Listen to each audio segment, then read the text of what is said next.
Dalam nama Bapa dan Putra dan Roh Kudus. Amin.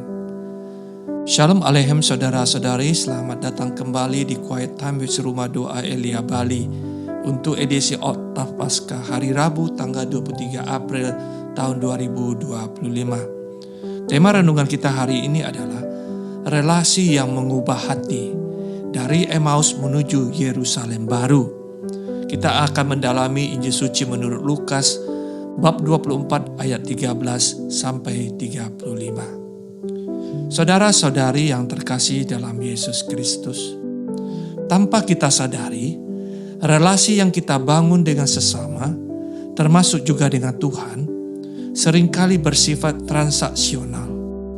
Kita memperlakukan yang lain sebagai objek yang bisa dianalisa, yang bisa dikendalikan, yang bisa dimanfaatkan, atau bahkan dimanipulasi sesuai dengan keinginan dan kepentingan kita sendiri. Ketika harapan dalam relasi semacam ini tidak terpenuhi, kekecewaan mudah merayap masuk. Arah hidup kita berubah dan yang tersisa hanyalah keputusasaan. Kita pun berbalik arah, meninggalkan iman kita, meninggalkan pengharapan kita dan kembali ke cara-cara hidup yang lama. Inilah yang terjadi pada dua murid Yesus yang berjalan pulang ke kampung halaman mereka di Emmaus. Mereka telah menaruh harapan besar pada Yesus sebagai Mesias politik, sosok yang mereka bayangkan akan membebaskan bangsa Israel dari penjajahan Romawi. Ketika Yesus justru wafat di kayu salib, harapan mereka runtuh. Mereka berkata, padahal kami dahulu mengharapkan bahwa Dialah yang datang untuk membebaskan bangsa Israel. Saudara, pernyataan ini adalah cerminan dari relasi transaksional yang masih mereka miliki. Yesus dijadikan objek harapan duniawi, bukan pribadi yang mengubah hidup. Relasi mereka dengan Yesus belum menyentuh dimensi personal dan eksistensial. Belum menjadi sebuah relasi aku dan engkau yang utuh dan yang mendalam.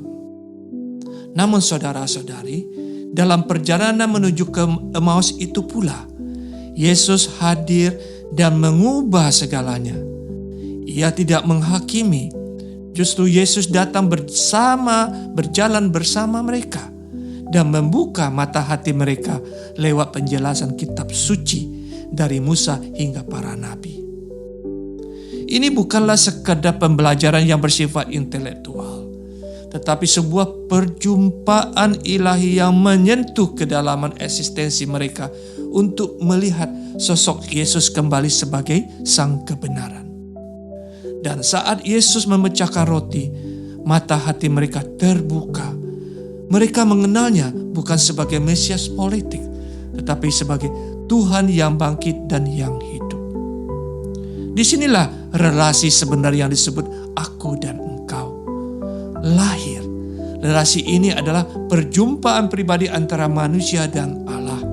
Bukan berdasarkan apa yang Allah lakukan untuk memenuhi keinginan kita, tetapi karena siapa Dia dan kasih-Nya yang tak terbatas dalam relasi ini, yaitu Allah yang tidak lagi menjadi itu, melainkan menjadi engkau yang hadir, yang berjalan bersama, yang membakar hati kita dengan firman-Nya, dan yang memecahkan roti untuk menyatakan kasih-Nya.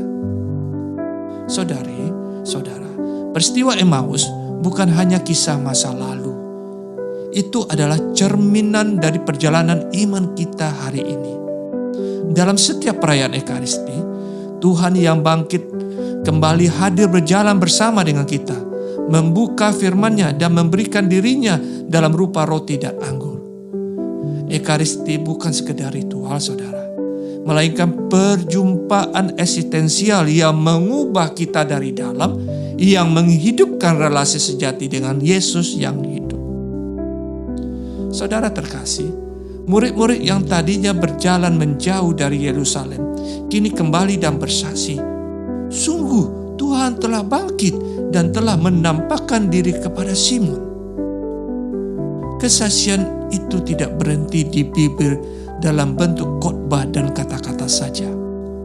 Mereka telah menjadi saksi melalui tindakan nyata. Petrus dan Yohanes yang telah mengalami perjumpaan dengan Tuhan tidak tinggal diam, saudara-saudari. Dalam Kisah Para Rasul bab 3 ayat 1-10, mereka menyembuhkan orang lumpuh bukan karena kekuatan mereka, tetapi karena kuasa Yesus yang hidup dalam diri mereka. Tindakan kasih mereka menjadi sarana keselamatan bagi orang lain yang membawa jiwa-jiwa kepada iman yang hidup. Lalu, bagaimana dengan kita? Kita mungkin sering mendekati Tuhan dengan pola pikir yang sama seperti dua murid Emmaus sebelum bertemu dengan Yesus, yaitu transaksional. Kalau Tuhan mengabulkan doaku, aku akan percaya. Atau kita berkata, kalau aku diberkati, aku akan setia. Saudara-saudari, dengan pola ini, kita telah menjadikan Tuhan sebagai objek konsumsi spiritualitas kita, bukan sebagai pribadi yang dicintai. Dan begitu harapan tak terpenuhi, kita menjadi kecewa, meninggalkan Tuhan, dan kembali kepada kehidupan lama. Saudara-saudari, Tuhan Yesus memanggil kita untuk keluar dari relasi semacam ini. Ia memanggil kita untuk hidup dalam sebuah relasi aku dan engkau, yaitu relasi cinta yang tak bersyarat, relasi yang lahir dari perjumpaan, bukan dari permintaan.